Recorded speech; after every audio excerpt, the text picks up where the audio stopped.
Hi, I'm Cade, and this is a review of Evanescence's latest single, the synthesis version of Bring Me to Life. If you have a moment, check out my latest song, No Wayo. I'll put a link in the description. You can also find it on my channel. I've been looking forward to this song for quite a bit. I was excited to hear about the synthesis project. I was quite open to the idea of a more orchestrated version of their songs with electronic elements. I thought it sounded very interesting. So my hopes were very high.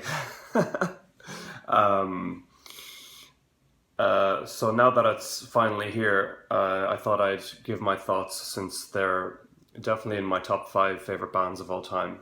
I'm sorry to say that I was a little underwhelmed. The song, to me, it doesn't sound that different from the original.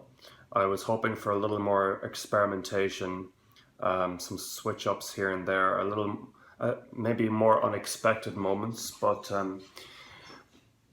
it actually turned out in a way that I had feared it would turn out, which is a very safe mixture of electronic elements that they've already used before, and basically an orchestra track that is not very dissimilar from the original orchestra track from the original song. It would have been nice for them to use more contemporary electronic sounds rather than the very familiar and nostalgic kind of nu metal drum track that you could also associate with like Linkin Park and definitely early Evanescence. But there's a lot of fresh electronic sounds out there now that I was expecting. Even a little bit of dubstep would have been cool, but instead the electronic elements are very safe. They're almost apologetic. Like the electronic side is like, yeah, I'm here, but don't look at me too much. It feels gimmicky and it doesn't feel confident. The orchestra does sound epic, but again, it's very safe. It's not a very far departure from the original. Then again, part of me is wondering if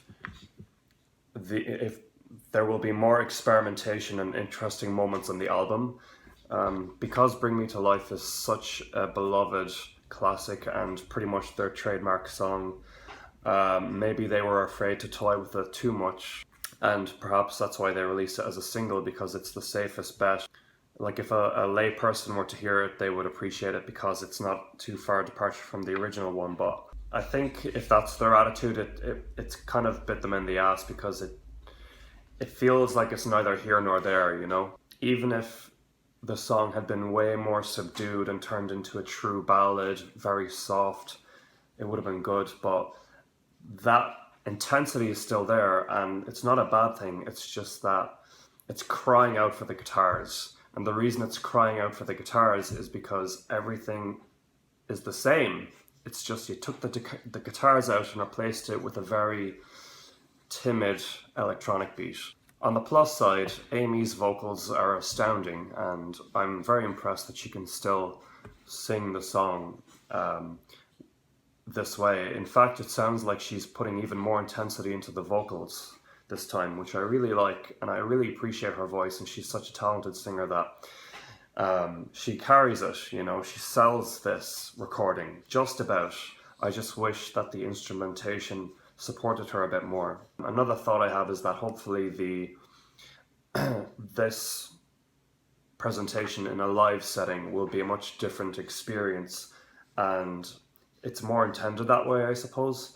What I imagine is that in a live setting, the electronic beat, you'll be able to feel the bass more, you'll be able to feel the presence, and you'll be obviously able to feel and watch the orchestra do their thing, and Amy will be there in the center of it all, giving it sucks. And again, I want to clarify that, I fully understood that this is not a metal project.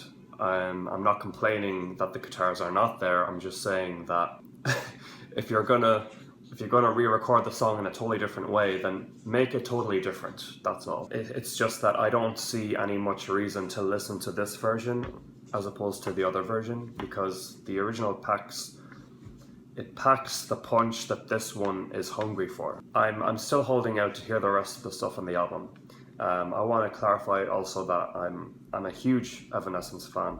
I'm very familiar with all of their stuff. That's why I was a little surprised at this, because of how safe it is, when they've put out such creative stuff like Lose Control from The Open Door. Like, it's just so out there and unapologetic that I was expecting something very weird like that, but I guess this would please the layperson.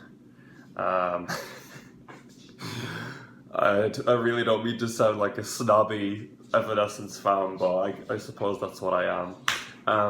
Alright, so those are my thoughts. I do not mean in any way to shit on the band. I love them, and I'm going to actually have a ticket booked to see them in November in New York City, and I will be there and I will enjoy it very much. And hey, if this is the exact result that they were going for and they're happy with it, who am I? But secretly in my heart, I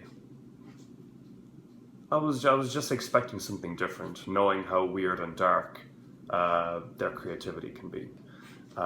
Please check out my own music on my channel and subscribe, and hopefully I'll have another review up soon. Thanks so much. Bye.